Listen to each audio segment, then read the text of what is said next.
les deux, mais surtout dynamique, avec ses 7600 entreprises, avec ses 15 zones d'activité, mais aussi les filières à valoriser, comme le bois, mais aussi les matériaux biosourcés, mais paisible, parce qu'il faut respecter son cadre de vie, sans oublier un tourisme qui doit être vertueux.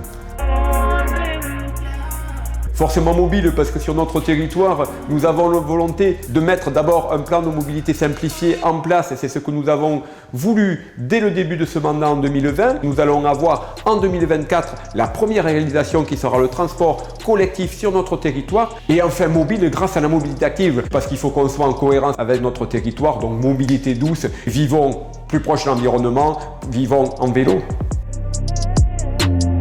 La Cauban, c'est forcément un territoire croissant et croissance verte. On est très engagé à la Cauban pour pouvoir travailler sur les énergies renouvelables, notamment avec un projet de méthaniseur et proposer une énergie la plus propre possible et la plus décarbonée possible.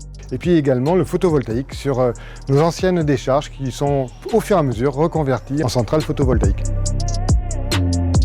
C'est un territoire naturel, authentique et qu'il faut préserver, évidemment. En ce qui concerne les projets que j'ai amenés, à savoir par exemple le siège de la Cauban ou le projet piscine en tout cas, il est évident que nous serons dans la recherche de l'économie en énergie. Sophistiqué d'ailleurs n'a pas lieu d'être en ce moment dans la période troublée et les temps que nous vivons. Toutes les actions que l'on a à mener doivent s'exonérer de ce genre de termes. Bien évidemment durable. Nous voulons préserver les ressources de notre territoire. Nous voulons surtout limiter les déchets. Et il faut réparer, recycler. Réparer, recycler. L'objectif final, c'est le zéro déchet. Bien, la Cauban, c'est un territoire solidaire, à l'exemple des lieux accueil enfants-parents, qui sont des lieux de rencontre et d'échange où les parents, les grands-parents, les assistantes maternelles peuvent venir avec leurs enfants pour discuter, pour échanger. Je pourrais également vous parler du contrat local de santé. Et puis nous avons également la convention territoriale globale qui a pour objectif de mettre en œuvre une politique sociale pour l'ensemble des 8 communes de notre territoire et de parvenir, in fine, à répondre aux besoins de chacun.